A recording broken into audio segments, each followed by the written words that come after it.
তো ইনস্ট্যান্ট আমি চক্করে সেটেছিলাম মোশাররফ ভাইয়ের সাথে, তার সাথে সেলফি তুলে পাঠিয়ে দিই যে হচ্ছে এইটা দেখাও যে কি অভিনয় করে, এটা দেখাও।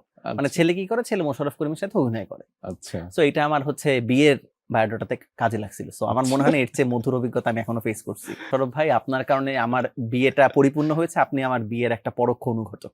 চক্কর 302 এর অভিজ্ঞতাটাই মনে হয় আমার সবচেয়ে জীবনের অন্যতম মজার অভিজ্ঞতা। আচ্ছা। তো আমি তখন আর কি প্রেম করছি।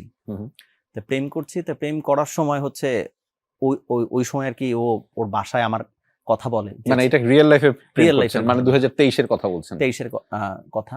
তারপর যে 23 এ আপনি একটা ইন্টারভিউয়ে বলেছিলেন যে আপনি এখনো সিঙ্গেল। ওই দিন পর্যন্ত সিঙ্গেল ছিলাম। আচ্ছা, ওই দিন পর্যন্ত সিঙ্গেল ছিলাম। আচ্ছা। তারপর হচ্ছে আমি যখন বলি, মানে ও যখন বলার পরে জানতে চাই ছেলে কি করে। তো ইনস্ট্যান্ট আমি চক্করে সেটেছিলাম মোশাররফ ভাইয়ের সাথে, তার সাথে সেলফি তুলে পাঠিয়ে দিই যে হচ্ছে এইটা দেখাও যে কি অভিনয় করে, এটা দেখাও। মানে ছেলে কি করে, ছেলে মোশাররফ করিমের সাথে অভিনয় করে। আচ্ছা। সো এটা আমার হচ্ছে বিয়ের বায়োডাটাতে কাজে লাগছিল। সো আমার মনে হয় না এর চেয়ে মধুর অভিজ্ঞতা আমি এখনো ফেস করছি। এটা মোশাররফ ভাই জানে? না, মোশাররফ ভাইকে বলতে পারিনি আমি। আহা, এখন পর্যন্ত বলতে পারি নাই, কজ মোশাররফ ভাই একটু ইনজুর্ড ছিল।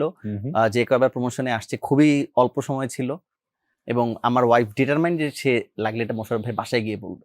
না, আমরাও জানাতে চাই এটার মাধ্যমে, আপনি যদি এক বাক্যে মোশাররফ ভাইকে কোনো ধরনের বার্তা এটার মাধ্যমে দিতে চান যে ভাই আপনার কারণে আমার বিয়েটা এগিয়ে গিয়েছে। হ্যাঁ, মোশাররফ ভাই, আপনার কারণে আমার বিয়েটা পরিপূর্ণ হয়েছে, আপনি আমার বিয়ের একটা পরোক্ষ অনুঘটক। আমরা নিশ্চয়ই এটা পাঠিয়ে দেবো মোশাররফ ভাইকে, এবং দারুণ একটা অভিজ্ঞতা জানলাম।